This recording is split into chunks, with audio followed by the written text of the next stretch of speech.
Hey everyone, welcome back once again to our CA Foundation Business Economics series where we are discussing economic concepts in a most quick and practical manner.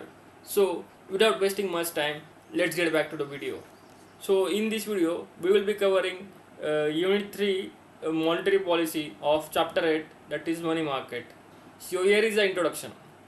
Monetary policy is a tool used by central banks like the RBI, Reserve Bank of India, to control money supply, interest rates, and achieve economic stability. By managing inflation and stimulating growth, the RBI can stabilize the economy. Monetary policy impacts everything from loan interest rates to the inflation rates and ultimately influences economic conditions, employment, and growth. Then comes monetary policy as per definition. So, monetary policy is defined as the management of money supply and interest rate by the central bank to influence inflation, economic growth, and employment. It includes various instruments like setting the repo rate, cash reserve ratios, and conducting OMO, that's open market operations, to adjust liquidity in the economy. Example could be if inflation rises, the RBI may increase the repo rate to make borrowing costlier, which will reduce consumer spending and slowing the inflation. So the monetary policy framework. So the framework comprises three main components. First, objective of monetary policy. So the primary objectives are to maintain price stability, promote economic growth, and ensure a moderate interest rate structure to boost investment. Second, transmission of monetary policy. So monetary policy decisions influence interest rates which affect consumption and investment in the economy, influencing inflation and overall economic activity. And third, operating procedures and instruments. So this involves setting targets like the repo rate, reverse repo rate, and cash reserve ratio. So instruments include OMO, that is open market operations, adjusting the bank rate, and managing reserve requirements. Here are the objectives of monetary policy. First, that is price stability, that is controlling inflation to maintain purchasing power and economic stability. Second is economic growth, so fostering a favorable environment for economic growth.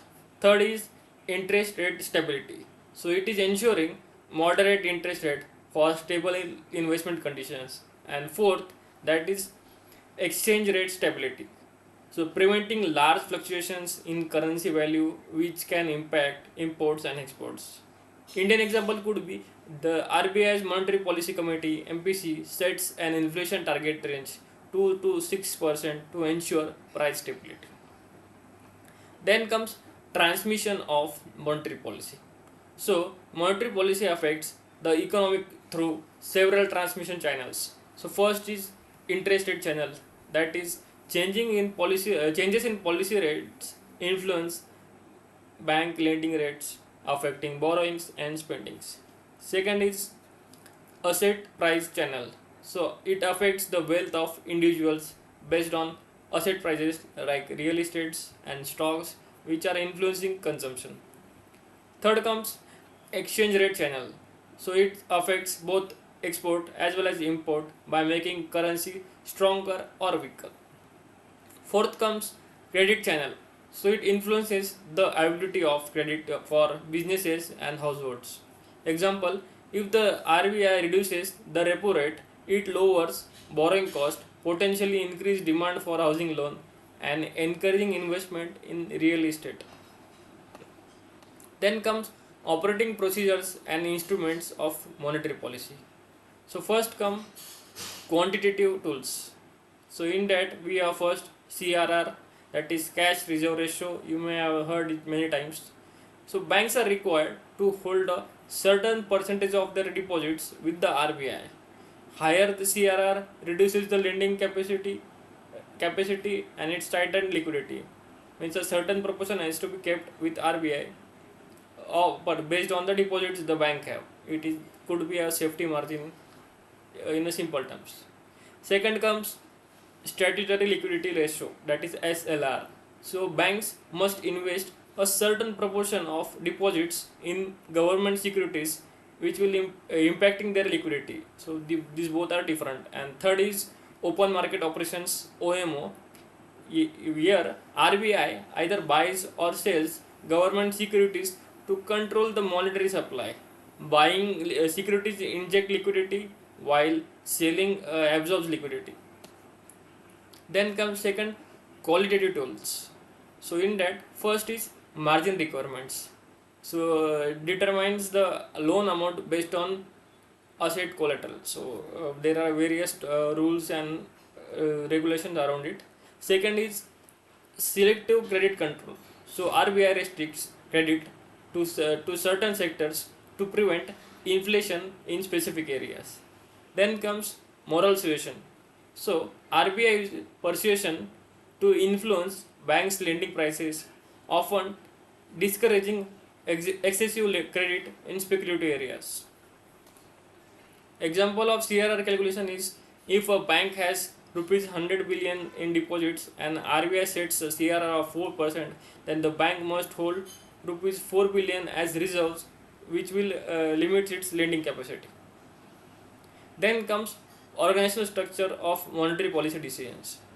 So the Monetary Policy Committee MPC was set up to enhance transparency in setting monetary policies. This committee comprises of 6 members deciding the policy rate to achieve the inflation target of 4%, that is plus and minus 2%. Flexible inflation targeting, a framework where the RBI aims to keep inflation within the target range. Example, in 2020, with inflation above the tolerance level, the MPC raised interest rate to curb demand and stabilize the prices.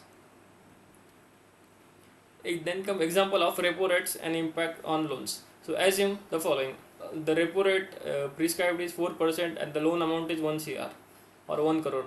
So if the RBI increases the repo rate to 5%, bank will charge a higher interest rate to cover its cost. Means the interest burden will be passed on to the borrower. For instance, the loan interest rate will be increased from 6% to 7%. The interest cost will be rise from rupees 6 lakhs to rupees 7 lakh per annum, which will discourage borrowers to get more loans. So here are two MG extras. So first is get details about bank lending rates and note how the changes in RBI's repo rate impact these rates.